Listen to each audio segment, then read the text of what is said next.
This video is about the evolution of the pigments. As time goes by, the pigment had evolved and more types of paints had been produced to fulfill the human demands. Approximately 30,000 years ago, ancient people obtained the natural minerals whichever from the surrounding to be used as pigments. The use of the natural minerals could be seen on the painting in the cave. And their weaponry fragments. These natural pigments can be found from the earth, color rock, and also bone. There are a lot of natural minerals used as pigments, such as the dolomite, chalk, silicate, sand, limestone, and others. One of the examples of the natural pigments is cinnabar. It is a natural mercury ore with the chemical composition of the mercury sulfide. Then, in the 15th century, oil paint was produced. Oil painting is a form of the painting that uses the pigment and drying oil medium as a bidle. Oil painting is used as a base and applied in three coats: primer, undercoat, and finish coat. The brushes are used to apply the oil paint on the surface. At those days, the natural pigments was used in the oil paints. For example, the red ochre obtained from the natural clay which were composed of the iron trioxide. Coming into the early 1700s, the chemical synthesized pigments were invented successfully to replace the expensive natural pigments. Next, there are many chemicals mixed with this pigment in the paint also. For example, water is used to mix all the chemical together, and note that must be hot water. Then the function of the titan is make sure that the paint is shiny and not dark. The anti-fungi help to control the fungi from growing on the walls. An example of vermilion is given here with the chemical composition of the mercury sulfide. The chemical composition is same with the red natural pigment, cinnabar. However, it has the different manufacturing process. Then, due to the Industrial Revolution, the industry paints were introduced. The industrial paints are pigmented liquids or powders that are applied to the substrate in order to protect them, especially to provide a better protection for the metals of the machine during the Industrial Revolution. The example of the industrial paintings are enamel paint, the emulsion paint, the cement paint, bituminous paint, aluminum paints, and anti-corrosive paint. The enamel paint is used to shiny and coat the surface by using the brushes. The emulsion paint is suitable for the ceiling and the walls by using the paint roller. The function of the cement paint is to resist the bacteria and the fungi. By using a paint roller, cement paint can be applied on the surface. The bituminous paint is suitable to use in the areas that need a durable covering that is waterproof, chemically and corrosive resistant. The paint roller is to apply the bituminous paint on the surface. Moreover, the aluminum paints used for the metal roofs and towers. By using the brushes, the aluminum paint is used to apply on the surface. Next, the anti-corrosive paint used to shape the iron and the steel surface. The brushes are used for applying the anti-corrosive paint on the surface. Pigment accommodated in the industry paint could be classified as the prime and extended pigments. Both prime and extended pigments can be naturally occurring or chemically synthesized. Prime pigments give the paint its color. For example, the camel red is given here with the chemical composition of the camel sulfate selenite. In addition, extended pigments are added for the color retention and abrasion resistance of the paints. For instance, zinc oxide that prevent the mildew and the weathering. In the mid-1920s, the most important component of the synthesis paint, alkyd resins, were invented. The example of the synthetic rubber pen is used in the waterproofing decks, roofs, fish ponds, and others. By using the brushes or spray, synthetic rubber pen can be applied on the surface. Other than that, the synthetic pen are also used as the binder of the natural oils. Pigment in synthetic pens could be natural or the synthetic. Here as an example of the Burgundian green, a synthetic pigment with the chemical composition of the hydrated chromium trioxide. Subsequently, the alkali pens were also invented with the alkali polymer as a binder and the water as the vehicle. The alkali pens are more commonly used on the wood, metal, and the ceramics. Altazar alkali pens can be used on the wood, metal, and ceramics by the decoration. The alkali pen can be applied on the surface by using the brushes. The tempera pens are popular in schools and can be used for finger painting or applied with the brushes. It has a matte finish when dry. Subsequently, acrylic pens were also invented with the acrylic polymer as the binder and the water as the vehicle. The acrylic pens are more commonly used on the wood, metal, and ceramics. Artisan acrylic pen can be used on the wood, metal, and ceramic by the decoration. The acrylic pen can be applied on the surface by using the brushes. The tempera pens are popular in school and can be used for the finger painting or applied with the brushes. It has a matte finish when dry. For the pigments in the acrylic pen, there is one of cerulean blue, a synthetic inorganic pigment with the chemical composition of the cobalt cyanide. Next is the manufacturing process of the pigment. Pigment has been invented in the past, and the process of making pigment also evolved as the time passed, from using natural materials and some simple way to make the pigment in the Paleolithic age, until the industrial made the pigment by several heavy process nowadays. First thing first, let us have a look how humans made pigments in the Paleolithic age.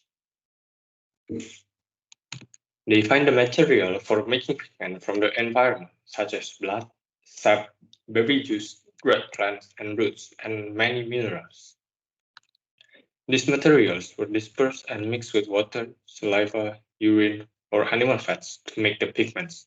Then they applied them with fingers, brushes, or blowing them through hollow bones like today airbrushes. So that's how they produced the pigment in the Paleolithic age. Simple and easy. Now, let's look in the ancient age, how they synthesized pigment chemically. Pigments were created on a bigger scale by the Egyptians and the Chinese. Vegetable dyes were created by the Egyptians too, and one of the most famous examples is Isatis tinctoria.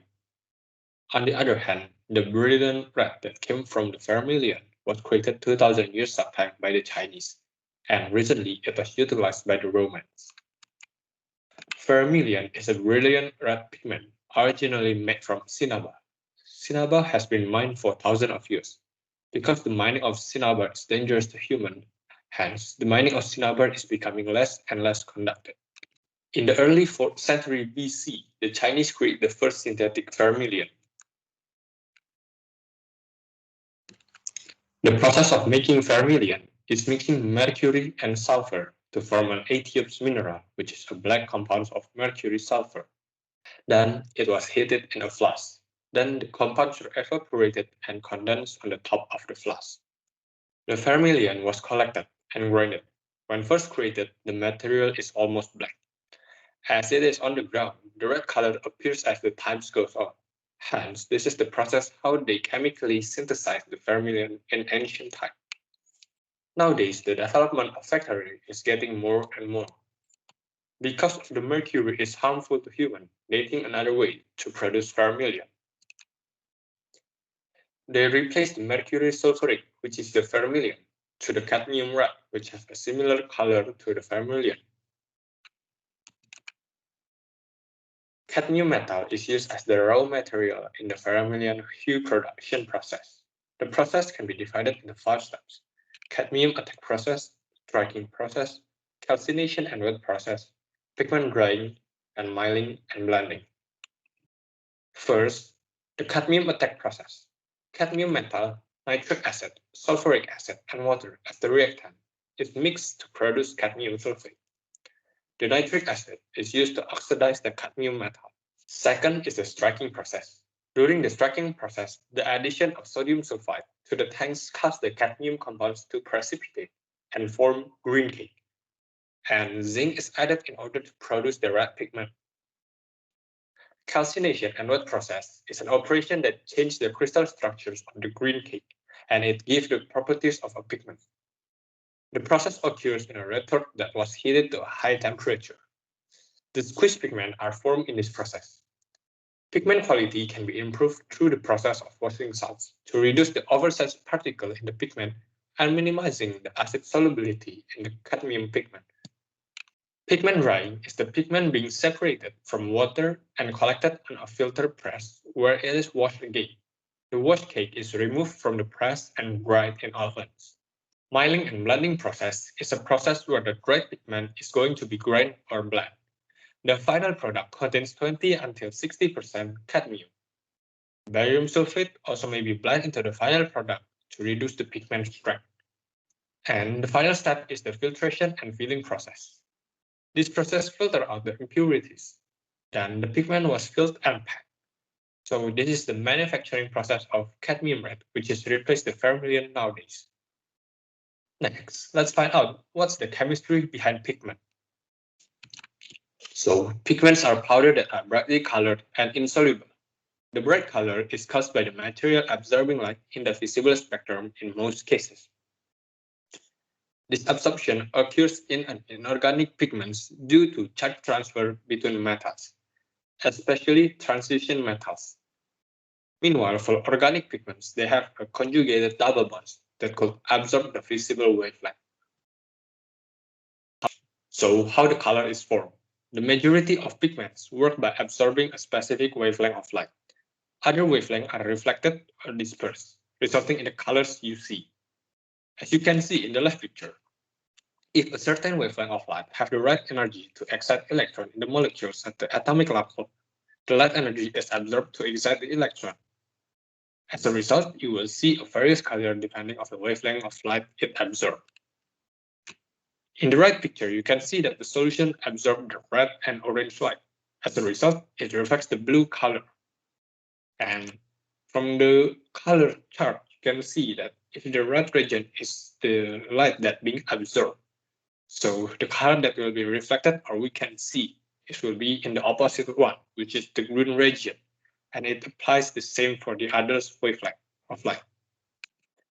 And next, we get to learn about the color varieties. The visible light spectrum is the segment of the electromagnetic spectrum that the human eye can feel. Typically, the human eye can detect a wavelength ranging from 380 to 700 nanometers. White light can be split up to form a spectrum using a prism. The shorter the wavelength of the light, the more it is refracted. As a result, red light is refracted the least and violet light is refracted the most. Dispersion is when the color light was spread out to form a spectrum. The physicists insist on regarding red, green, and blue as the primary colors because they provide the greatest color gamut in mixtures. The 6 tertiary colors are red-orange, yellow-orange, yellow-green, blue-green, blue-violet, red-violet, which are formed based on a mixture of a primary color with a secondary color. Next, let's head into the world of colors. What is the color wheel? The color wheel is a chart representing the relationships between colors. The colors on the red side of the wheel are considered warm, while the green side of the wheel has the cooler colors. This color temperature and dissonation are absolute. Warm colors include red, orange, and yellow, and variation of those 3 colors. Red and yellow are both primary colors with orange falling in the middle. Warm colors appear closer to the observer. Cool colors include green, blue, and purple, and variation of those three colors. Blue is the only primary color within the cool spectrum. Green takes on some of the attributes of yellow, whilst purple takes on some of the attributes of red.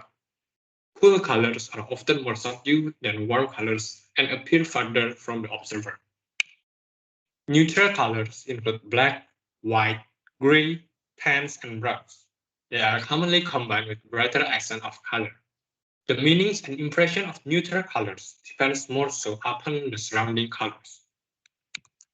At last, paints and pigments thus allow people from ancient times to the modern era to be involved in art aesthetic. Nevertheless, current paints can be harmful to people and environment. Paints, especially oil-based paints, contain high levels of synthetic solvents and binders. This causes them to release volatile organic compound, or VOC, which has been proven to pollute the air and cause detrimental effects to human health. Thus, natural binders and solvents can be used to replace the synthetic ones to reduce the VOC content. Additionally, the use of water-based paints to replace oil-based paints can help in reduce the VOC content in paints and be more environmental friendly. In addition, some metal pigment used such as cadmium are toxic. Thus, more synthetic pigments which were safer can be invented to replace them. Manufacturing processes that produce carbon dioxide can be modified to reduce the release of this major greenhouse gas. That's all for the evolution of pigment, and thank you.